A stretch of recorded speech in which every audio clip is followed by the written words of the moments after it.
Obunachilarimizdan eng ko'p beriladigan savol adenoidni necha yoshdan oldirish mumkin va qachon oldirish mumkin? Adenoid to'qimasi o'zi burun halqumida kuzatiladigan limfoid to'qima hisoblanadi.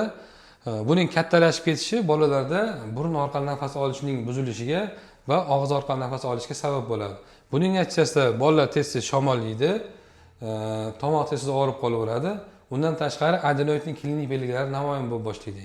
Ya'ni tez-tez tomoq og'rishi, uxlaganda xurrak otishi, uyquning buzilishi, uxlaganda ba'zi bolalar tungi enurizmni siyib qo'yishi va har doim og'iz orqali nafas olish va buning natijasida tez-tez quloq og'rib qolishi va eshitishning pasayishiga ham sabab bo'lib qolishi mumkin.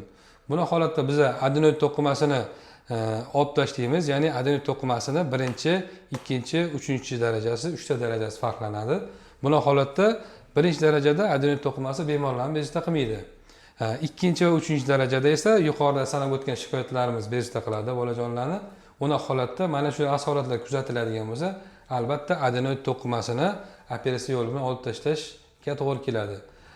Adenotomiya operatsiyasini 2,5-3 yoshdan keyin bemalol o'tkazsa bo'ladi va muhim bizga ahamiyatga ega bo'lgan joyi, bolamizning vazni 14-15 kg dan yuqori bo'lsa, bemalol narkozga olib operatsiya jarayonini o'tkazsak bo'ladi.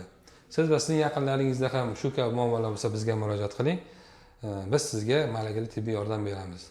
Ma'lumotlarimiz foydali bo'lgan bo'lsa, bizga obuna bo'lib qo'yishni unutmang.